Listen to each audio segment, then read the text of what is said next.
Hey everybody, welcome to Totally in Transit. Today we're going to talk about how to cook in a van, or how I specifically cook in a van. Still get a lot of questions from people on Facebook asking, how do you cook in a van? Can you run a Nutribullet? Can you run a microwave? And of course the answer to that is, how much power do you have? Are you carrying propane on board? Are you carrying butane on board? I do not carry propane on board, and currently I do not have any alternating current on board. The first time I ordered a 35 watt inverter, thought that was a little too big, so I sent it back, had to pay a 10% restocking fee. Big mistake on my part. The second one I ordered was a little smaller. It was a Renogy, and the ground fault circuit interrupt plugs weren't working. They wouldn't reset, so I had to send that back. So today, let's just talk a little bit about how I am cooking in the van. As you can see right here is a gas stove, an LP gas stove. This is a gas one. It's not a Coleman, and it works pretty simply. Basically, we're going to fire on the gas, light her up, and I'm going to put some water on because I'm going to make some coffee.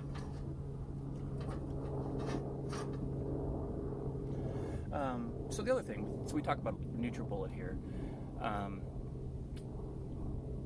Nutribullet would require a lot of AC, alternating current.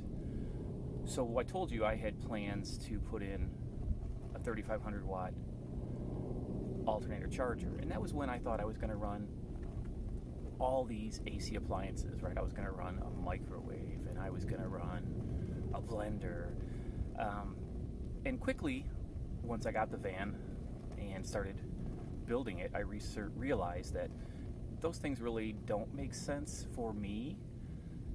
But what does make sense is we've got this outdoor cooktop here. When I get my AC solution, we're going to use this Induction Cooktop, single burner.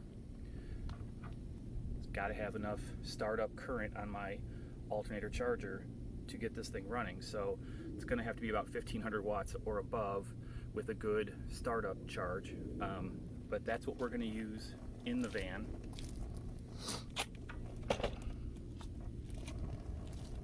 And instead of a Nutribullet, we've got one of these, and I don't know how many people have seen these, but they're USB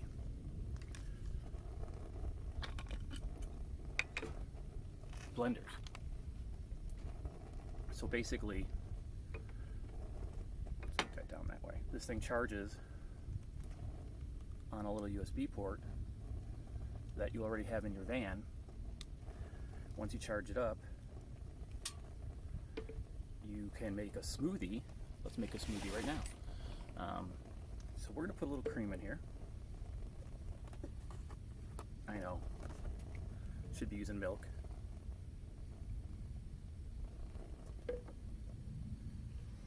And let's just blend in some strawberries.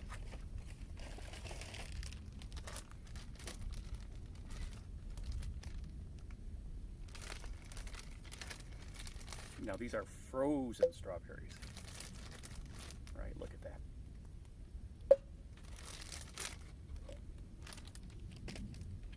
Put a little more cream in there.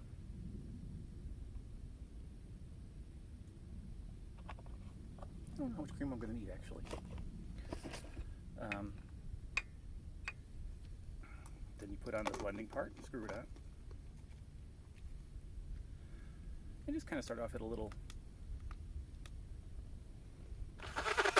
angle.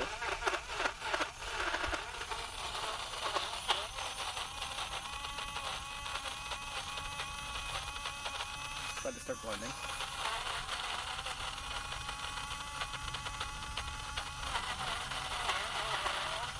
And as you can hear and see, this thing has no trouble going through frozen strawberries. Let's just check and see if it'll gunk up from strawberry, because strawberry is a little gunky.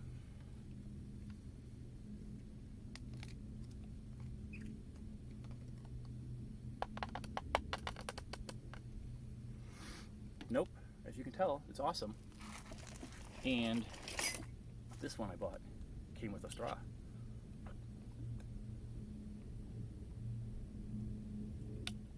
So that's pretty good.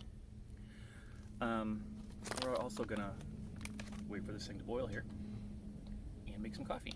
While we're doing that, I'm gonna drink some more smoothie.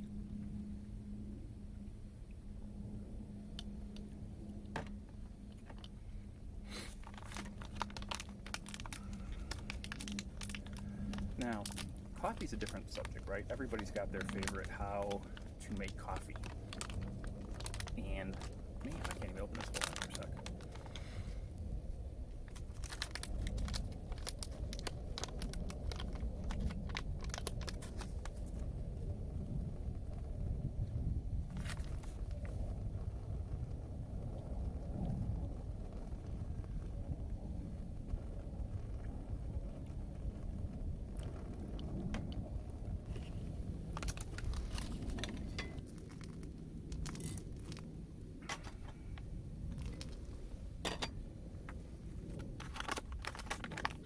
Okay, I've got it open finally. Let's move this out of the way real fast.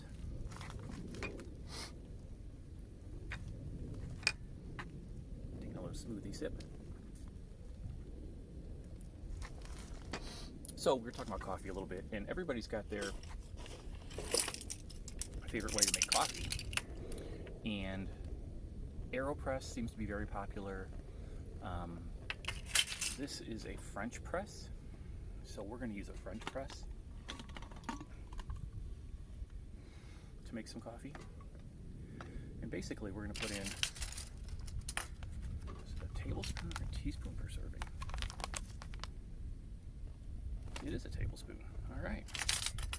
I'm going to put a tablespoon of coffee in here.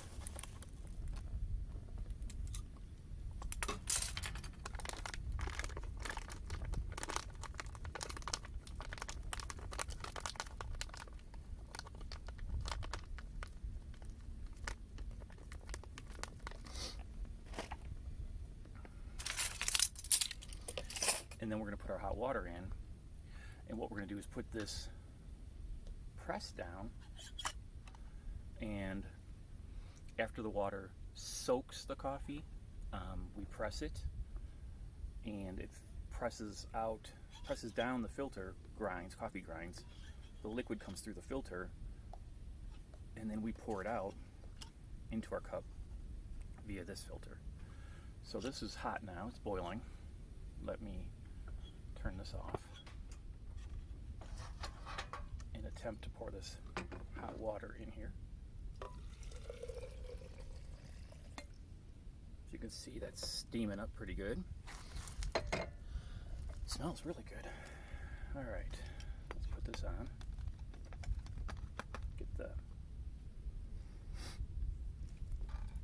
Have a little sip of smoothie.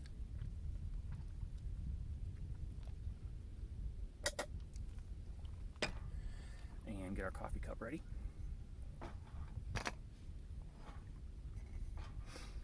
And what we're going to do, and this probably hasn't steeped long enough, but just for this sake of demonstration and not making you guys sit here with me while I French press my coffee, we're going to push it down and then pour out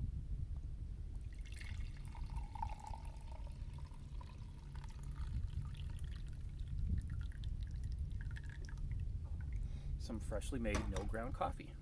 So I'm going to sit here for the rest of the afternoon and drink some coffee and drink some smoothies. You guys have a great day. Next week I've got another sort of talky talk video planned, talking about bullies on the internet, trolls on the internet. Actually, it's steeped pretty well. It's pretty strong, actually. And the week after that, I think we might be talking about the different types of